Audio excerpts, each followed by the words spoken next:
Kalau C kuadrat kurang 4 km-nya kurang dari 0, itu tadi kan sama dengan 0, atau setanya kurang dari 1. Ya. Kalau kurang dari 1, karena lambdanya ini, ya, maka seta kuadrat kurang satunya jadi negatif. Seta kuadrat kurang satunya jadi negatif, artinya ada akar minus 1 di situ ya. Jadi lambda 1,2-nya bisa saya tuliskan sebagai minus seta omega n plus minus bilangan imajinernya dikeluarkan jadi I omega n, akarnya jadi 1 kurang zeta kuadrat. Ya. Karena zetanya kurang dari 1 kurang zeta kuadratnya jadi bilangan positif, jadi akarnya punya nilai nyata, imajinernya dikeluarkan. Ya. Jadinya seperti ini. Ya. Sehingga kita punya U-nya adalah ini semua, C1 eksponensial pangkat ini semua, lambda 1T, ditambah dengan C2 eksponensial pangkat lambda 2T, di mana pangkatnya seperti ini. Ya. Nah, kalau kita lihat lambda 1 dan lambda 2, dua-duanya punya minus zeta omega n, tapi ada yang ini, yang imajiner ya. Jadi kalau nulisnya bisa begini. Eksponensial minus zeta omega n-nya di luar, zeta omega n kali T ya, karena dikalikan T, terus yang di dalamnya, kan kalau pangkat dijumlah gini kan sama dengan perkalian di sini ya. Jadi ini C1 eksponensial minus I omega n akar 1 minus zeta kuadrat T, panjang nulisnya ini, ditambah dengan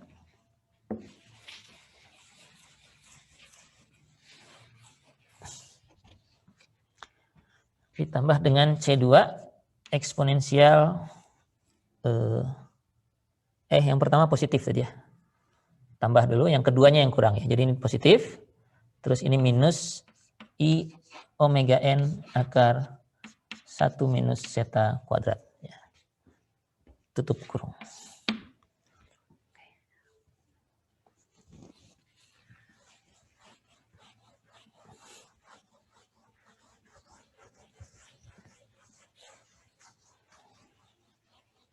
Dan kita ingin memplot itu. Oh, sebelum ngeplot kita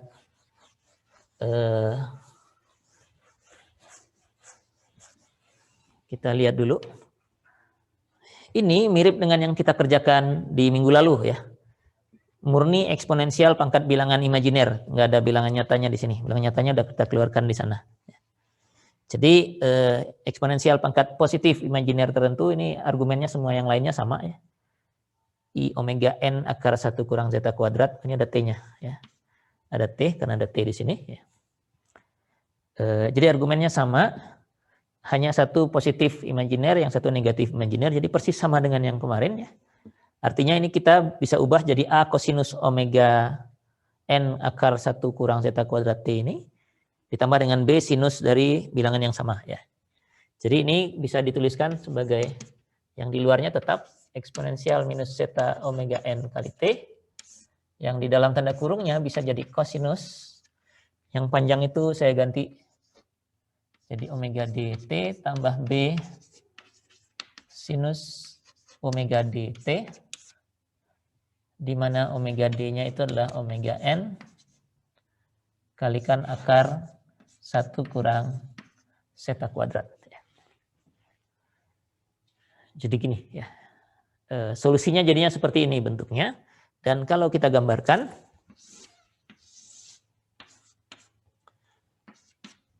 T terhadap U, yang di luar ini eksponensial pangkat negatif. Ya. Jadi bilangannya ini mulainya dari, nggak ada depannya, berarti mulainya dari 1 ya. Mulainya dari 1.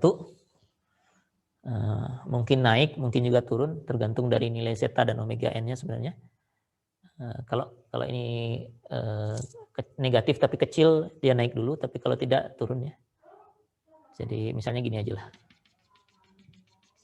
Gitu ya. Makin lama menuju 0 karena ini pangkat negatif ya. Sedangkan yang ini sudah kita kenal kemarin ya. Ini bolak-balik aja di antara amplitudonya lah ya. Jadi apa namanya, sinusoidal ya. Kalau ini kita kalikan, ya hanya amplitudonya yang berubah ya. Jadi kalau ini saja tidak dikalikan dengan eksponensial, mungkin polanya begitu, seperti ini. Tapi karena dikalikan dengan yang putus-putus ini, nilainya jadi dikalikan dengan angka yang kurang dari 1 ini ya. Jadinya nanti bisa begini, terus yang 0 tetap 0. Ini 0 tetap 0. Gitu ya. Amplitudenya berkurang terus, ini segini pertama, kemudian turun pada siklus berikutnya sudah makin kecil karena pengalinya udah makin kecil ya. Ya, jadi ini lama-lama akan habis nih getarannya ya. Nah, pertama ini getaran ya, karena dia ada di satu sisi pindah ke sebelah bawahnya dan seterusnya ya. Jadi kita tertarik nih untuk membahas yang ini, dan kebetulan struktur kita memang perilakunya seperti ini ya. Bangunan kita kalau ada gangguan ke sebelah sana, kondisi awal pasti kembali ke sana dulu, balik lagi, makin lama makin kecil sih, terus lama-lama diam lagi ya. Jadi ini benar mirip dengan perilaku bangunan yang kita miliki.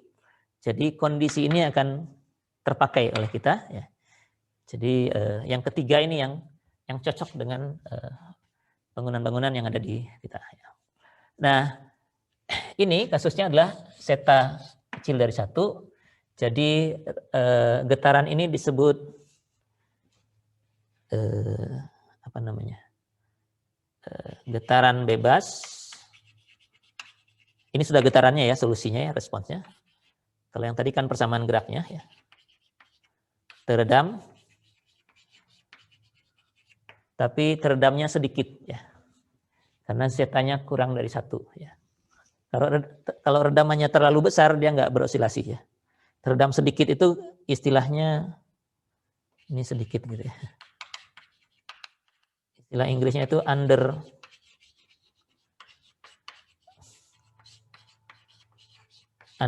ya. Underdam itu yaitu yang zetanya kurang dari 1 ya. Tadi waktu zeta besar dari 1, ini kondisinya disebut teredam berlebihan. Kalau ini under berarti ini over ya. Overdam. Sedangkan kalau persis sama dengan 1, ini teredam kritis ya. Critically damp.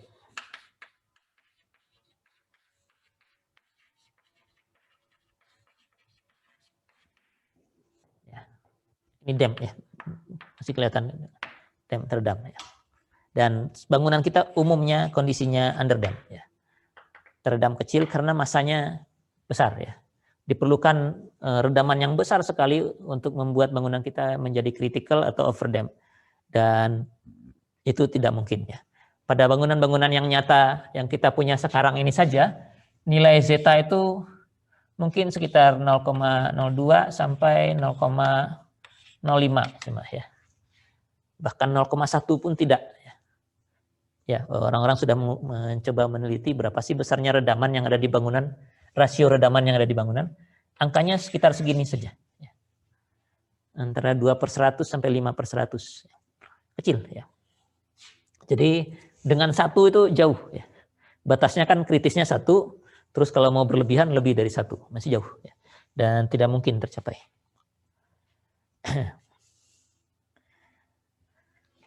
Oke, ada yang mau ditanyakan sampai di sini?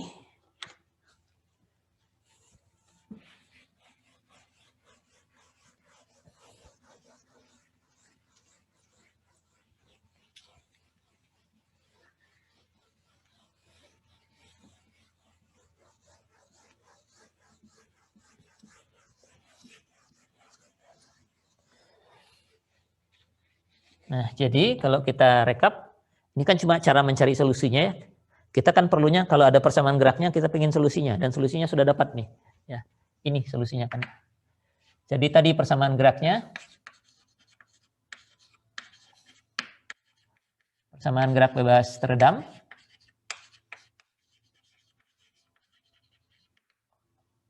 MU2 dot tambah CU dot tambah KU sama dengan 0, kita sudah punya solusinya yang itu, ya. Yang ini. Saya tulis lagi aja. Jadi ini responsnya atau solusinya. Responsnya U sama dengan E minus zeta omega N T dikalikan A kosinus omega D T ditambah B sinus omega D T, di mana perlu pakai di mana karena omega D dan zeta itu tidak ada di sini tadi ya, di persamaan yang awal ya. Jadi di mana omega D itu adalah omega N akar 1 minus zeta kuadrat. Omega N-nya sendiri adalah akar K per M. Dan zetanya adalah C per C kritis. C kritisnya belum ada tadi. C kritisnya tadi apa? C per 2M omega N. Ya. Kalau Anda masukkan omega N-nya akar K per M bisa juga. Ya. Kalau ini akar K per M, terus M-nya masuk ke dalam. Jadi M kuadrat, jadi ini jadi C per 2 akar KM ya kalau tidak salah. K per M, M-nya masuk jadi M kuadrat, ya akar KM. Jadi variabelnya bisa ditukar-tukarkan antara MCK dengan omega D, omega N, dan zeta. Oke. Nah ini frekuensi juga, karena ini kan omega N dikalikan satu faktor aja. Ini disebutnya frekuensi getaran teredam. Ya, jadi ini frekuensinya sedikit berbeda dengan frekuensi omega N. Ya bedanya karena faktor ini aja. Karena ini nilainya kecil, di bawah 10%, di bawah 0,1, mungkin digit yang kesekiannya pengaruh nih. Ya. Tapi yang dekat-dekat dengan digit pertama mungkin tidak terlalu pengaruh. Ya. Tapi ininya begitu. Ya. Nah kalau kayak begini karena zetanya kurang dari 1, jadi akar ini kurang dari 1, artinya frekuensi teredamnya lebih kecil ya daripada frekuensi alami. Atau kalau kita bicara perioda berarti sebaliknya. Periode alami Tn nanti akan lebih kecil dari periode teredam. Ya. Jadi karena kalau ini yang lebih kecil omega D, kalau ini yang lebih kecil Tn-nya ya. Tn ini kan 2pi per omega N. Yang ini 2pi per omega D gitu ya.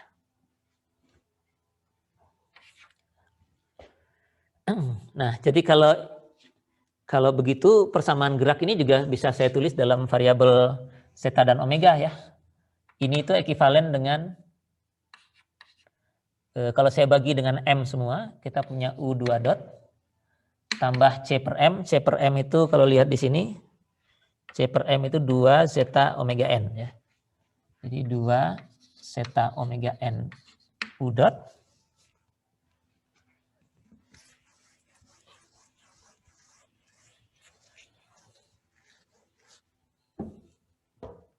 ditambah dengan omega N kuadrat U, karena K per M-nya adalah omega N kuadrat, sama dengan 0.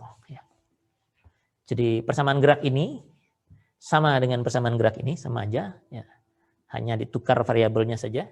Di sana ada 3, massa, redaman, dan kekakuan. Kalau ini rasio redaman dan frekuensi alami. Ya. Solusinya sama-sama ini. Ya. Sama-sama bentuknya seperti ini. Di mana frekuensinya ada frekuensi teredam, ada frekuensi alaminya saja yang indeksnya N. Nah kalau kita punya kondisi awal, kita bisa tentukan A dan B-nya. Ya. Bisa kita hitung aja di sini.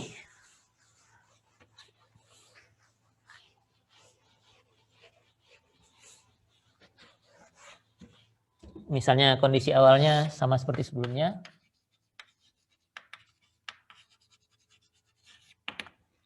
U pada saat T sama dengan 0-nya adalah U0.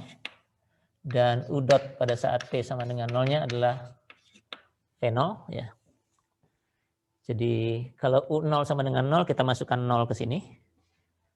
0 ke T-nya, jadi sinusnya hilang. Kosinusnya jadi 1. Jadi A,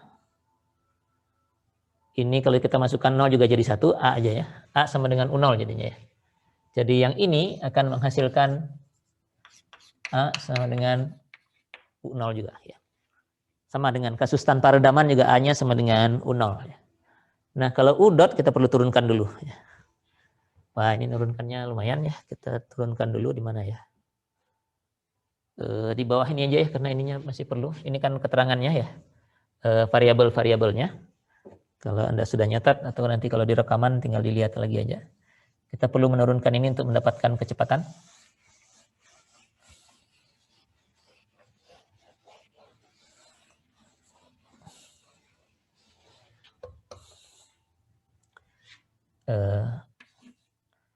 U dot adalah, ini ada T-nya, ini juga ada T-nya, jadi kita harus turunkan masing-masing. Ini dulu yang kita turunkan, misalnya minus zeta omega n eksponensial minus zeta omega nt.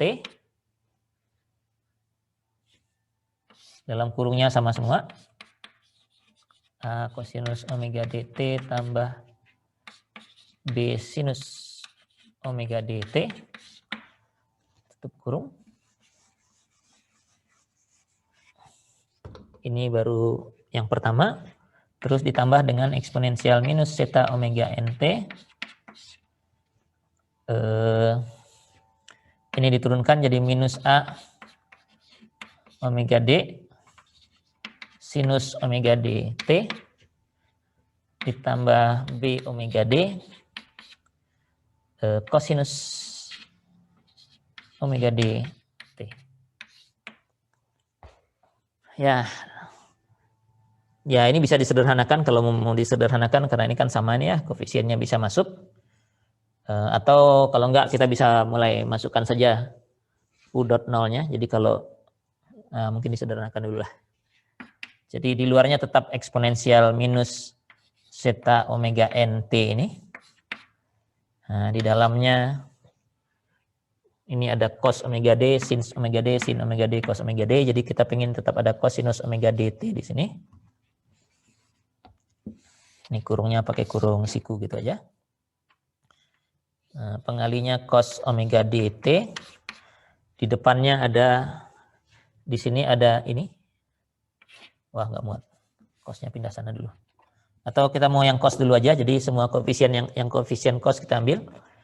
Ini ada minus zeta omega n kali A ya. Minus zeta omega n kali A. Ini mengalikan cos omega dt. Terus yang bawah ini ada B omega D ya. Tambah B omega D kalikan cos omega dt. Kemudian satunya lagi yang koefisiennya sinus. Ini ada B dikalikan dengan ini. Minus zeta omega NB. Terus ini ditambah dengan, atau ini yang dikurangi dengan A omega D. Sin omega D T. Nah, gitu. Jadi ini adalah kecepatan ya. Oke, jadi kalau U dot 0 sama dengan V0, jadi kita masukkan T-nya 0 ya. Kalau T-nya 0, semua yang mengalihkan sinus hilang ya. Jadi yang ini hilang. Ini jadi 1. Yang di luar juga jadi 1. Pada saat T-nya sama dengan 0, tinggal yang ini ya. Jadi kita dapatkan minus zeta omega NA tambah B omega D sama dengan V0 ya. A-nya sendiri sudah dapat U0 ya. Jadi V0-nya adalah V0. Kita pinginnya B ya. B-nya adalah gimana nih? Ini pindah sana dulu gitu ya. V0 tambah zeta omega N U0, karena A-nya U0, ini pindah ke sana, kemudian dibagi dengan omega D.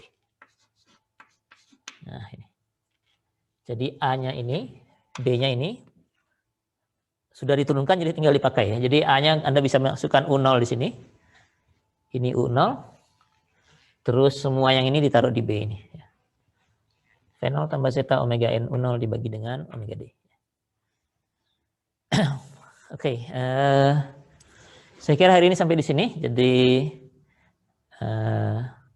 sudah selesai persamaan gerak bebas yang teredamnya. Kita sudah dapatkan responsnya.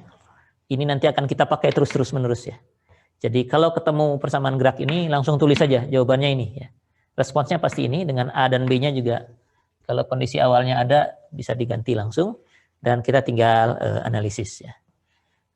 Nanti paling kalau di pekerjaan yang berikutnya ya saya akan minta plot lagi. Salah satunya plot ya. Sekarang kalau untuk yang kedua ini saya kira akan boleh bersama-sama beberapa lah, nggak tahu 3 atau 5 ya. Tergantung nanti jumlah soalnya mungkin. Kalau bersama-sama itu nanti ngumpulkannya cukup 1 ya. Jadi nggak usah 5-5-nya atau 3-3-nya atau 5-5-nya sekelompok mengembalikan di Teams ya. Cukup 1 asal di covernya disebutkan siapa saja nama pesertanya ya. Di cover dari dokumen yang di submit ke saya. Jadi begitu, mungkin ada plot, lalu ada mungkin menghitung di waktu-waktu tertentu saja ya. Jadi sudah mulai stylenya problem ya. Kalau kemarin kan niatnya memang membenarkan plotnya saja. Mudah-mudahan sekarang sudah jelas ya. Nanti delta T-nya bikin kecil-kecil gitu ya. Agar osilasinya kelihatan. Lalu untuk di T tertentu ya, kalau ditanyanya di waktu tertentu ya tinggal masukkan saja nilai T-nya yang sesuai. Demikian saja dari saya. Kalau ada yang mau ditanyakan boleh disampaikan. Kalau enggak, kita sampai di sini aja.